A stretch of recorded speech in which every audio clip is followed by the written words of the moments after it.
Assalamu alaikum. Welcome to Learn Reasonable Science. Let's continue our topic that was simple harmonic motion and waves. Today we will briefly discuss about waves.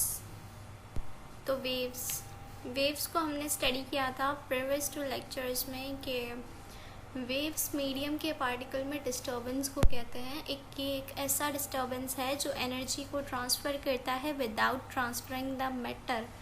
अब waves हमारे पास दो types की होती हैं। Number 1 mechanical waves, another electromagnetic waves. अब mechanical waves वो waves होती हैं जिन्हें प्रोपगेट करने के लिए मीडियम रिक्वायर है, और इलेक्ट्रोमैग्नेटिक वेव्स वो वेव्स होती हैं जिन्हें प्रोपगेट करने के लिए मीडियम रिक्वायर नहीं है। फर्दर मैकेनिकल वेव्स की दो टाइप्स होती हैं, that is longitudinal wave and transfer waves. Longitudinal waves को हम फर्दर डिस्कस करेंगे, ट्रांसफ़र वेव्स को भी हम फर्दर डिस्कस करेंगे। So let's start. Mechanical waves एक ऐसी वेव्स होती हैं जिन्हें प्रोपगेट करने के लिए मीडियम रिक्वायर है। अब हम बात कर लेते हैं वाटर वेव्स की। तो water waves are an example of mechanical waves.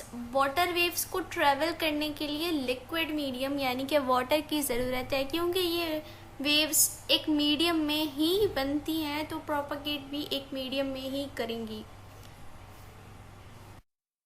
Another example of mechanical waves are sound waves. अगर कोई बंदा आपके सामने है और वो आपसे बात कर रहा है, उसकी आवाज़ आप सुन पा रहे हैं। क्यों सुन पा रहे हैं? क्योंकि उसकी जो आवाज़ है वो साउंड वेव्स के थ्रू एयर के मीडियम में प्रोपगेट करके आपके एयर ड्रम तक पहुंच रही है, and you can hear the intensity of sound. So sound waves are also example of mechanical waves. अब अगर हम इन दो टाइप की वेव्स पर फोकस करें तो यहाँ पर आपको दो अलग अलग तरह की वेव्स दिखाई दे रही हैं। जस्ट आप इस पिक्चर को ऑब्जर्व करें। अगर ये हाथ टू एंड फ्रो इस तरह मूव करवा रहा है स्प्रिंग को, तो स्प्रिंग के अंदर बिल्कुल स्ट्रेट वेव्स जनरेट हो रही हैं, और हमें दो पोर्शंस दिख रहे हैं, एक ये वाला पोर्शन और एक ये वाला पोर्शन।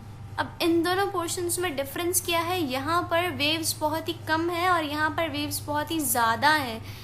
और अगर हम इस वेव की बात करें, अगर ये जो हैंड है ये स्ट्रिंग को अप एंड डाउन मूव करवा रहा है, तो स्ट्रिंग जो है वो किस तरह मूव कर रहा है, और यहाँ पर देखें कोई दो अलग अलग तरह के रीजन्स नहीं बन रहे, हर जगह पर वेव की डेंसिटी सेम है। तो अब इन दो वेव्स का क्या कॉन्सेप्ट है? ये किस तरह की वेव्स हैं? We will discuss it. वो वेव्स जिन्हें हम टू एंड फ्रो मूव करवा कर प्रोपगेट करवा रहे थे, यानी कि अप एंड डाउन मोशन की वजह से जो वेव्स बन रही थी वो इस तरह ट्रेवल करेंगी, और इन्हें हम कहेंगे ट्रांसफर वेव्स। यानी कि वो वेव्स जिनमें क्रस्ट और ट्रफ बनेगा उन्हें हम कहेंगे ट्रांसफर वेव्स। जिनमें मीडियम के प्रोपगेशन की और पार्टिकल ऑफ ट्रेवलिंग की जो डायरेक्शन होगी that will be at the angle of 90, वो परपेंडिकुलर होंगे, उनकी डायरेक्शन एक दूसरे के परपेंडिकुलर होगी, इस तरह की वेव्स को हम कहेंगे ट्रांसफर वेव्स। अब वो वेव्स जिनमें मीडियम के पार्टिकल की प्रोपगेशन और वेव ट्रेवलिंग की प्रोपगेशन बिल्कुल सेम है, यानी कि उनके बीच में एंगल इज 0, तो उस तरह की वेव्स को हम कहेंगे लॉन्गिट्यूडनल वेव्स। अब लॉन्गिट्यूडनल वेव्स में जैसा कि आप देखें हमें दो अलग अलग तरह के रीजन शो हो रहे हैं।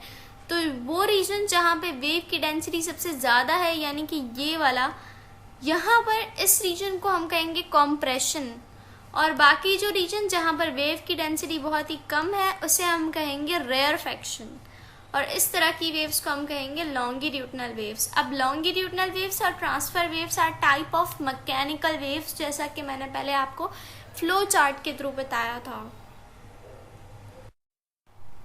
The sequent direction of motion of individual particle of a medium is the same as the direction of vibration of source of disturbance. जिस तरीके से हम एक पार्टिकल या एक चीज़ को डिस्टर्ब करेंगे उसी के हिसाब से उसके अंदर वेव्स बनेगी और एंगल भी उसी के हिसाब से ही डिसाइड होगा। यानी कि अगर हम लेफ़्ट टू राइट मूव करवा रहे थे तो हमारे पास लॉन्गिट्यूडनल वेव्स जनरेट हो रही थी, जिसमें हमारे पास दो रीजन्स थे, एक ये वाला और एक ये वाला। यहाँ पर वेव के पार्टिकल्स की डेंसिटी ज़्यादा है तो that is compression. This region is known as compression.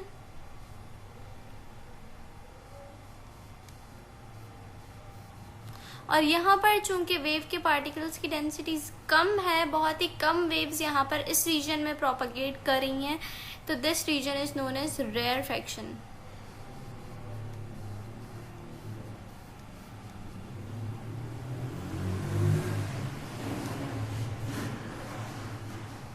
और ट्रांसफर वेव की अगर हम बात करें तो सोर्स को हम अप एंड डाउन मूव करवा रहे थे, जिसकी वजह से वेव में क्रस्ट और ट्रफ बन रहे थे।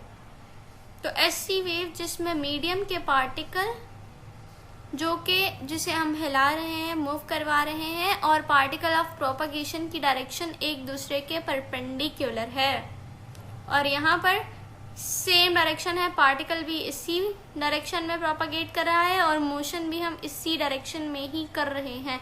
तो लॉन्गिट्यूडनल वेव्स में एंगल हमारे पास होता है थीटा इज इक्वल्स टू 0, और ट्रांसफर वेव में थीटा हमारे पास क्या होता है, दैट इज 90। अब थीटा कौन सा एंगल है, मैं एक बार फिर से रिपीट कर दूं, वो पार्टिकल जिसे हम वाइब्रेट करवा रहे हैं और वो पार्टिकल जहां पर वेव प्रोपगेट हो रही है, उन दोनों के बीच का एंगल इज कॉल्ड थीटा।